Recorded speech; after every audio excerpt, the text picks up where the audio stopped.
A saccharine ichor flows through the veins of Washington, D.C. It permeates the air and oozes from the pores of politicians and high-ranking unelected officials.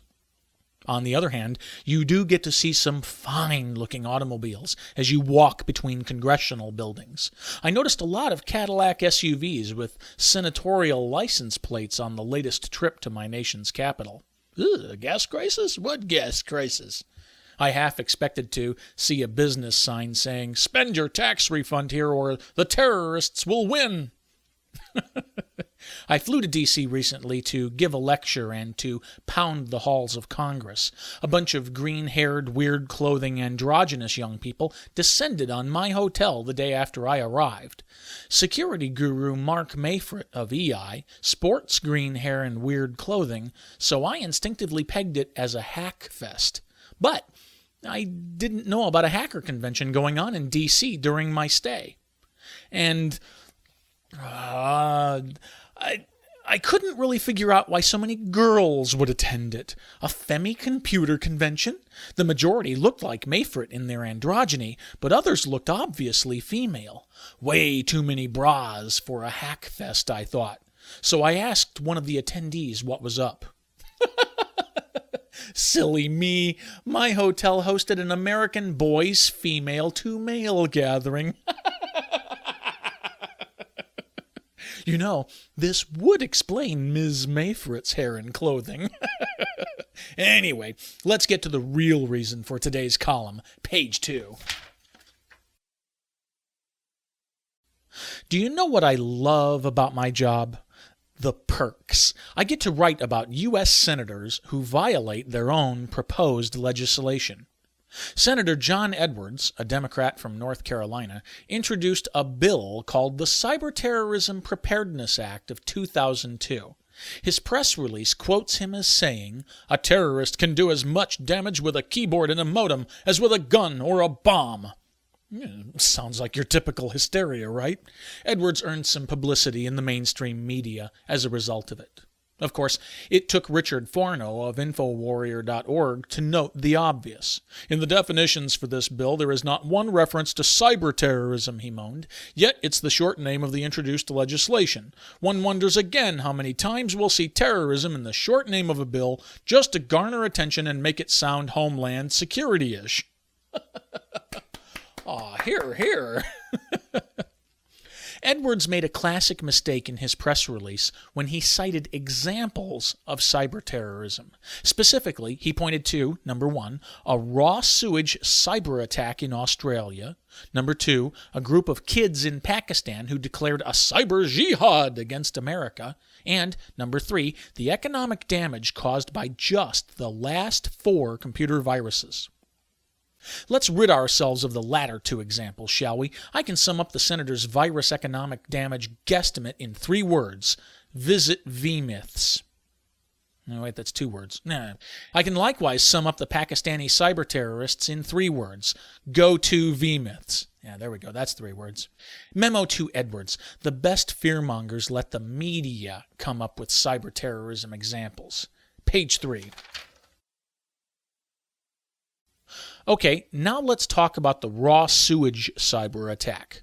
Quoting from Edwards' press release, "An Australian recently hacked into a computerized waste management system and dumped millions of gallons of raw sewage on Queensland parks and rivers." The senator doesn't do the facts any justice. Let's summarize the event, shall we? Vitek Bowden, a man in his late 40s, worked for Hunter WaterTech, an Australian firm that installs radio-controlled sewage equipment. Hunter WaterTech installed radio-controlled sewage equipment for the Maroochy Shire Council in Queensland, Australia. Bowden applied for a job with the Maroochy Shire Council, apparently after he walked away from a strained relationship with Hunter WaterTech. The council decided, for unknown reasons, not to hire him. Bowden decided to get even with both the council and his former employer. He packed his car with stolen radio equipment attached to a possibly stolen computer. He drove around the area on at least 46 occasions over a 2-month period in 2000, issuing radio commands to the sewage equipment he probably helped install. Accounts vary among urban legend-prone computer security experts, but it appears Bowden's 46 systematic attacks only managed to spill up to 265,000 gallons of raw sewage. One attack accounted for most of his success, requiring a week of cleanup at a cost of $13,110.77 Australian. Bowden only got caught when a cop pulled him over for a traffic violation after one of his attacks. A judge sentenced him to 2 years behind bars and ordered him to reimburse that one major cleanup, $13,110.77 Australian. Senator Edwards purposely overlooked some key factors in this case. Among them, number 1, a skilled insider did the job. And number 2, it didn't occur over the internet. And number 3, Edwards overstated the dumping by at least 1 order of magnitude. Not counting the sewage that spilled out of Edwards' press release, I mean. Page 4.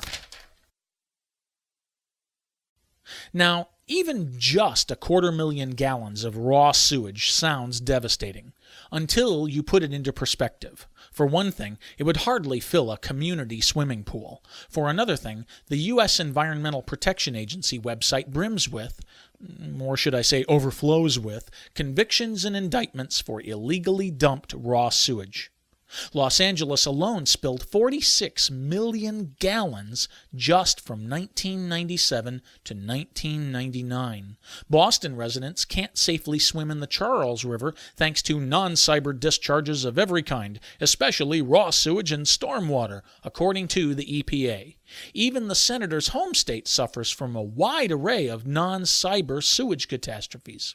For example, nearly 100,000 gallons spilled in Newton, North Carolina, just in the summer of 2000.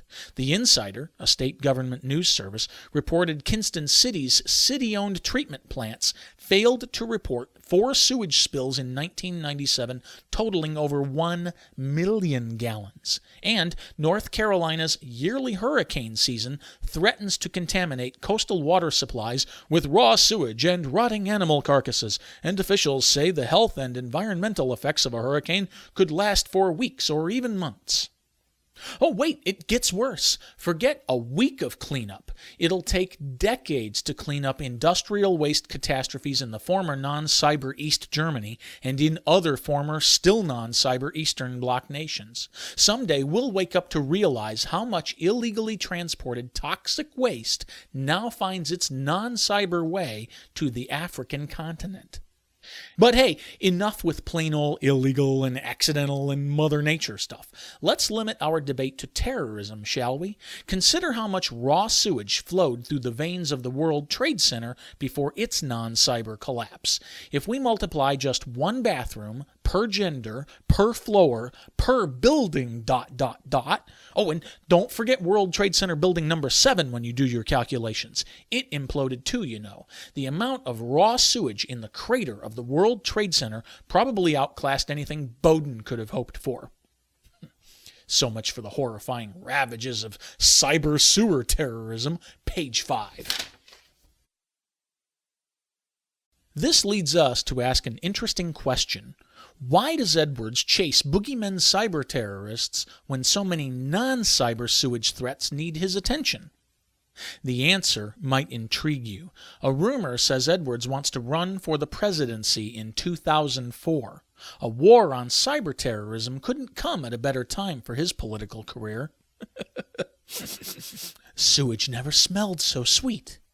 Now we need to bring up an earlier Senate bill Edwards proposed. Known as the Punishing Terrorist Hoaxes Act of 2001, it amends federal law as follows. Whoever knowingly and with intent to cause fear conveys a terrorist hoax shall be fined under this title or imprisoned not more than 6 years, or both. So, let's piece it all together, shall we? Edwards could be fined and or imprisoned for 6 years under his own proposed legislation because he knowingly and with intent to cause fear in the public at large, communicated information relating to the existence of cyberterrorism activity, that would be G-Force Pakistan, knowing the information to be false or fraudulent. Now I need to throw in a caveat. Delusional belief would exempt Edwards here. Under circumstances in which such information is reasonably likely to cause a response, e.g. at the urging of a U.S. Senator, by governmental agencies, that would be the House, the Senate, the President, FBI, etc., and under circumstances in which a recipient of such information, that would be the public at large, is reasonably likely to believe that activity, a cyber jihad against America, will take place. Edwards may someday find himself going up the river, a sewage-stained river, I might add, with a wedding dress in his suitcase thanks to his own Senate bill. Keep hyping cyber terrorism, Senator, and you'll be scrubbing toilets with a toothbrush. And I'm not talking about the bathroom in the Oval Office. Yep, I love the perks of my job. I'm Rob Rosenberger for VMyths. That's VMyths.com. Truth about computer virus hysteria. Be there or be scared.